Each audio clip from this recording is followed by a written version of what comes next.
السلام علیکم اسٹوڈنٹس، امید ہے آپ خیریت سے ہوں گے۔ آج ہم حدیث نمبر 11 پڑھیں گے۔ حدیث نمبر 11 کا ترجمہ اور تشریح پڑھنے سے پہلے اسٹوڈنٹس دعا کے لیے ہاتھ اٹھائیں، ہم دعا مانگتے ہیں۔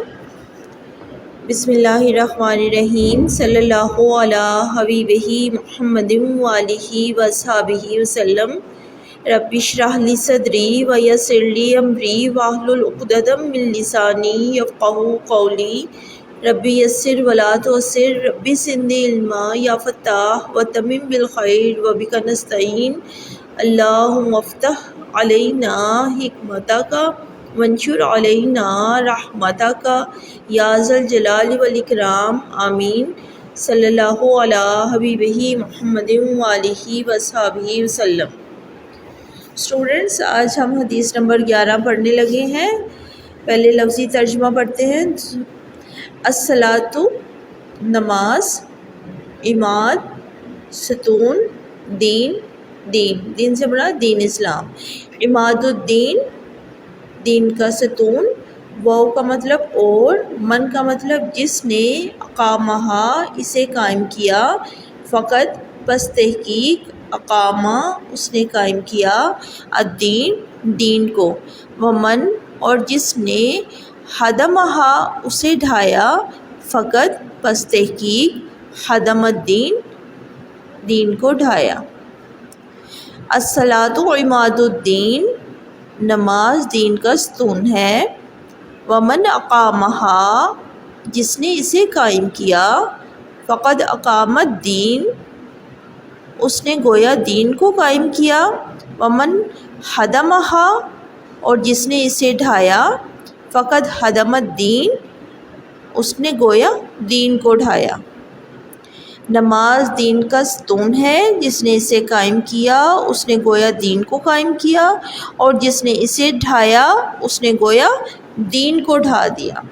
تشریح: اس حدیث میں دین کو ایک عمارت سے تشبیہ دی گئی ہے۔ توحید، نماز، روزہ، زکوٰۃ، حج اس کے ستون ہیں۔ اسلام کی عمارت ان ستونوں پر قائم ہے۔ جس طرح ایک عمارت ستون کے بغیر قائم نہیں رہ سکتی، اسی طرح دین کی عمارت بھی نماز کے بغیر قائم نہیں رہ سکتی۔ نماز اللہ کی بندگی کا اقرار، اسلام کی نشانی اور مسلمانوں کے اتحاد کا بہترین ذریعہ ہے۔ یہ تمام عبادت کا نچوڑ ہے۔ نماز سے جسمانی طہارت اور ذہنی سکون ملتا ہے۔ ہر مسلمان کے لیے روزانہ 5 مرتبہ ایمان کے امتحان کا موقع آتا ہے۔ مؤذن اسے نماز اور فلاح کی طرف بلاتا ہے۔ اگر وہ اس پکار پر لبیک کہتا ہوا مسجد کی طرف جائے، یعنی نماز پڑھنے کے لیے جائے، اس کی پکار پر لبیک کہے، مؤذن کی پکار پر، تو گویا وہ اپنے ایمان کی صداقت کی گواہی دیتا ہے۔ یعنی اس کا امتحان ہوتا ہے مسلمان کا کہ جب مؤذن نے اذان دی تو کیا وہ اس کا امتحان ہے کہ وہ دنیاوی کاموں میں لگا رہتا ہے، یا سارے دنیاوی کاموں کو، سب کاموں کو چھوڑ کر سب سے اہمیت دیتا ہے، فوقیت دیتا ہے نماز کو، کہ پہلے میں نماز پڑھوں باقی سارے کام کروں۔ اس بارے میں کہا گیا کہ اس کے ایمان کا امتحان ہے۔ ٹھیک ہے، آگے یہ کہ اس کے علاوہ یہ بھی ہے کہ نماز ہی وہ عمل ہے جس کے ذریعے اس کا اللہ تعالیٰ سے تعلق اور رابطہ قائم ہوتا ہے، جو ترک نماز سے کمزور ہو جاتا ہے۔ قرآن مجید میں ارشاد ہے، بندے سے سب سے پہلے نماز کا حساب لیا جائے گا۔ یعنی جب انسان فوت ہو جائے گا، قبر میں جو پہلے حساب لیا جائے گا، پہلا سوال ہوگا وہ نماز کے بارے میں ہوگا کہ اس نے نماز ادا کی یا نہیں کی۔ نماز کی ادائیگی سے کبھی غفلت نہیں برتنی چاہیے، بلکہ جیسے ہی بچہ 7 سال کا ہو اسے نماز کی عادت ڈالنی چاہیے۔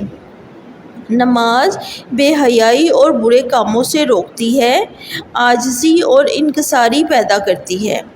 رسول اللہ صلی اللہ علیہ وآلہ وسلم نے فرمایا، نماز مومن کی معراج ہے۔ رسول اللہ صلی اللہ علیہ وآلہ وسلم نے صحابہ رضی اللہ تعالیٰ عنہم سے فرمایا، بھلا بتاؤ، اگر تمہارے گھر کے سامنے کوئی نہر بہہ رہی ہو اور تم اس میں دن میں 5 مرتبہ نہاؤ تو کیا تمہارے جسم پر کوئی میل کچیل باقی رہے گا؟ صحابہ نے عرض کی، ہرگز نہیں۔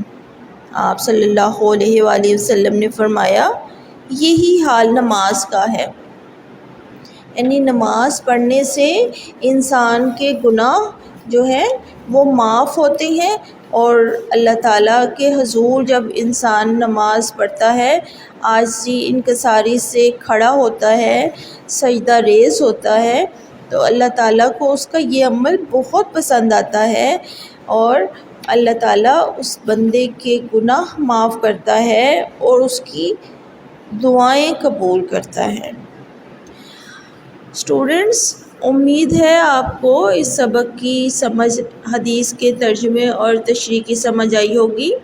اللہ تعالیٰ ہمیں بھی 5 وقت کی نماز وقت پہ خوش و خضوع سے ادا کرنے کی توفیق عطا فرمائیں، آمین۔ آپ بھی کوشش کریں اسٹوڈنٹس کہ 5 وقت کی نماز ادا کریں۔ اللہ تعالیٰ ہم سب کو اس کی توفیق عطا فرمائے۔ اوکے، اللہ حافظ۔